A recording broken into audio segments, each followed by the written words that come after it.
வணக்கங்களே. கதிர்காம ஜாத்திரையில் மக்கள் ஒரு குறிப்பிட்ட தரப்பினர் செல்கிறார்கள் பாத யாத்திரையாக. அங்கே ஒரு நாய்க்குட்டி இணைகிறது.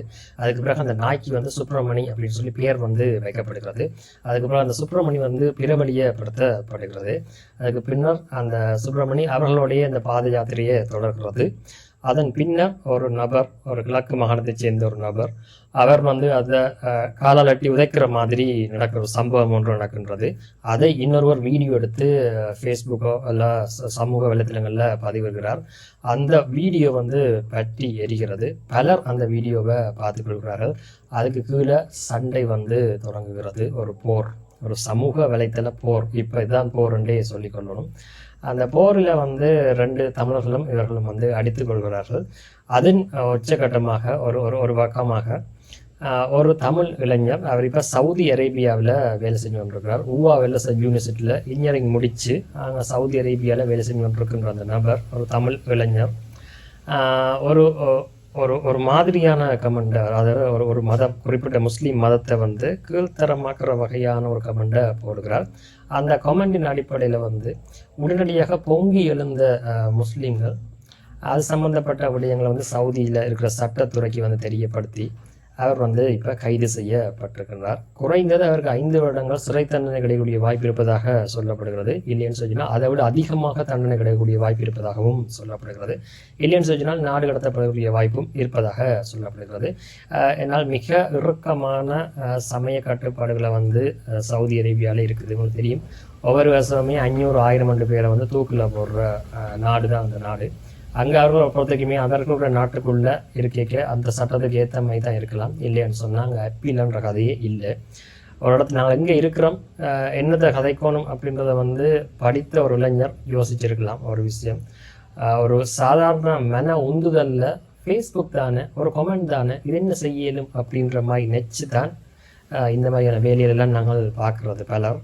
ஆனால் அதனுடைய பாருங்கள், ஒரு கமெண்ட் ஒரு வாழ்க்கையை எங்கே நிறுத்தியிருக்கின்றத பாருங்கள்.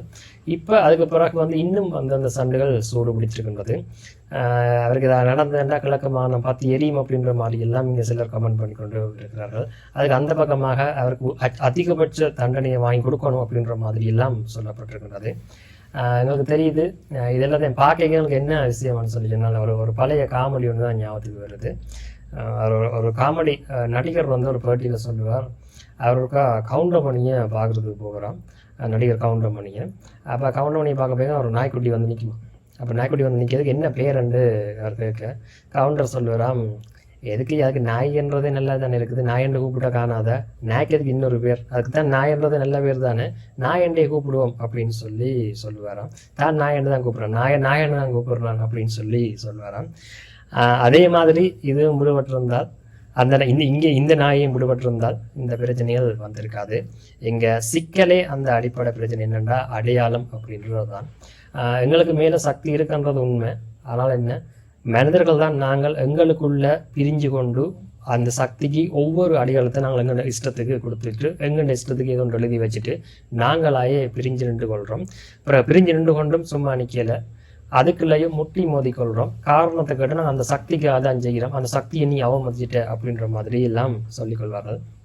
ஒரு எல்லை இல்லாத மிகப்பெரிய சக்தி என்று தான் நாங்கள் எல்லாருமே எல்லா மதங்களுமே அதை சொல்லி கொண்டு கேட்க, ஒரு எல்லை இல்லாத மிகப்பெரிய சக்தியை ஒரு சாதாரண மனிதர் என்று சொல்லப்படுறவர்கள் எப்படி மரியாதை குறைக்கலாம்? அது எப்படி என்ன சாத்தியம்?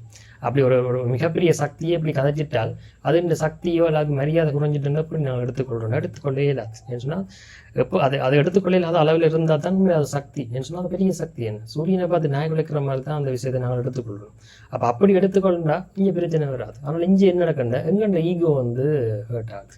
அது எந்த தரப்பாக இருந்தாலும், அது இதுக்குள்ள சம்மந்தப்படுற 2 மத தரப்போ இல்லை இதுக்கு தாண்டி உலகத்தில் இருக்கிற வேறு மத தரப்புல இருந்தாலும் இந்த பிரச்சனைகள்லாம் இருக்கணும். காரணம், இங்கே பிரச்சனை என்னென்னா கடவுள் தான் மனிதர்களை காப்பாற்றணும் அப்படின்ற நிலையை தாண்டி மனிதர்கள் தான் கடவுளை காப்பாற்றணும் அப்படின்ற மாதிரி தாங்களாகவே நினைச்சுக்கொள்கிறார்கள். அப்போ இங்கே யார் பெரிய ஆள்னு கேட்டால் கடவுள் பெரிய ஆள் இல்லையே, எப்படி வரும்? இப்போ நீங்கள் தான் அதை காப்பாற்றணும், நீங்கள் தான் நியாயத்தை கதைக்கணும்ன்ற அளவு இருக்கிறீங்க. மேலொரு ஆள் இருக்காருன்னு சொன்னால் அவர் தான் நான் பார்த்துக்கணும். ஒரு சிஸ்டத்தில், ஒரு அமைப்புக்குள்ள உங்களோட மேலே ஆள் இருக்குது, அவருக்கு தான் எல்லாம் தெரியும், அவர் தான் எல்லாத்தையுமே சொல்லி சொன்னால் அதை அவர் பார்த்துக்கொள்ளணும்னு சொல்லி விடலாம் தான். அது எந்த மதமாக இருந்தால் ஆனால் அதுக்கு யாராவது இடம் குடுக்குறாங்கன்னா, இல்ல, இல்ல நாங்கள் தான் இதுக்கு தீர்ப்பளிப்போம் அப்படின்ற மாதிரி தான் எல்லா பக்கத்திலும் வந்து இருக்கேக்க, இந்த மதங்கள் உருவாக்கப்பட்ட அந்த நோக்கங்கள் இதெல்லாமே வந்து எப்படி சரியான முறையில மனிதத்த கொண்டு நடத்தும்னு கேட்டால், கொண்டு போறதில்ல. காரணம், இது இப்படித்தான் வந்து எங்களுக்குள்ள இருக்குது.